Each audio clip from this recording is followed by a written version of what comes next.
the assassination of Ann Widdecombe. That's what we're going to talk about tonight on the Report from Tiger Mountain. Stick around and listen.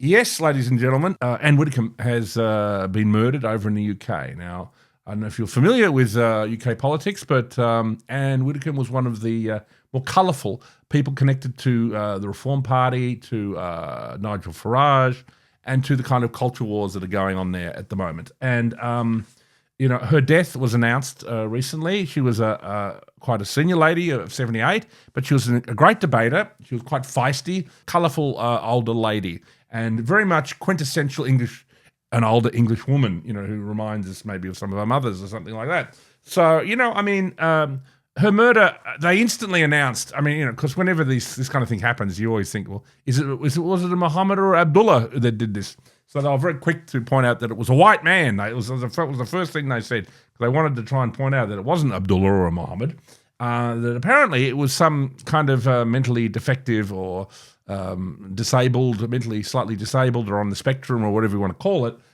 white lefty. The terrorist police have been called in. So, obviously it is an act of terrorism, even if this person is mentally defective or whatever. To me, it smells like he's a patsy. To me, this event smells like a warning to Nigel Farage. I'm going to do a report from Tiger Mountain on Nigel Farage and Binface and all that nonsense a bit later on, so I'll save my powder for that. But, look, it feels like a warning. There are just a couple of things that we are not allowed to do, ladies and gentlemen. We're not allowed to stop the mass immigration to our countries, no matter who we elect. That seems to be the case. And obviously Brexit was about stopping it. And, obviously anybody with any brains at the moment, anybody with political nous, obviously someone like Donald Trump, wants to stop mass immigration, and it just makes no sense because it's democratically popular. But this is an agenda that no matter what, they won't allow it to stop. And also, we're not allowed to stop the wars in the Middle East, and we're not allowed to stop the war with Ukraine and Russia.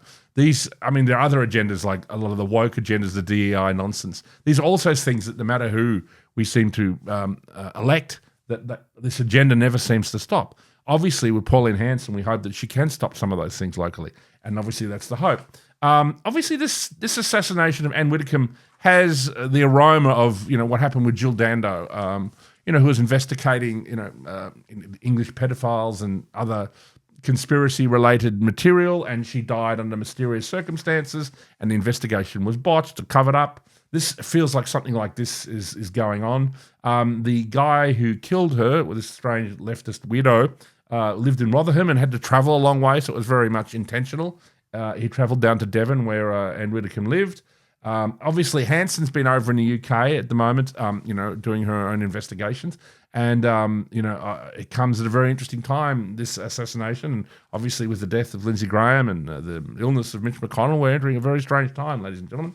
And obviously it raises the question of security for Reform Party candidates because, up until recently, they were not given proper security. I think after this murder, the government has decided to give proper security to Reform candidates. Thank God for that. And obviously it also has echoes of what happened to many AFD members over in Europe who were very much obviously anti-immigration. And there was a mysterious spate of about 6 to 8 of them that died under mysterious circumstances. So again, this is obviously the globalists intimidating people, because obviously if there is enough of them, if there is enough people that get in, mass immigration will stop to our countries, which is obviously the one agenda they really don't want to stop, because obviously they want to destroy Western countries. And I think most people now realize that's what's going on. We're being replaced in our own countries. The great replacement theory is not some conspiracy theory. It's a fact. It's obvious. If anyone saw, Anthony Albanese holding that rally at the MCG with about 40,000 Indians, it was like it was a handing over ceremony, handing Australia over to the Indians. But anyway, that's probably another report there. So anyway, look, I think we have to be very vigilant at the moment. Watch this Ann Widdecombe case. To be honest, it is like a how would you put it? It's like a Charlie Kirk kind of event for the United Kingdom. Ann Widdecombe is essentially the British Charlie Kirk. She's been murdered by a left-wing psychopath, and probably darker forces involved, and in that, and and she will be a martyr for the new right, and obviously Nigel Farage, who's just mourning appropriately, is of course being using this for political leverage or whatever. But of course they would accuse him of that, but he's just acting accordingly. And obviously left-wing people have been behaving terribly online, like they did with Charlie Kirk, celebrating a death and blah, blah, blah. So anyway, fuck them. And, we pay our respects here to Ann Widdecombe. She was a great speaker, and she was just, truly English. That's what an English woman is, and that's how you stand up and fight for your country. And we salute you.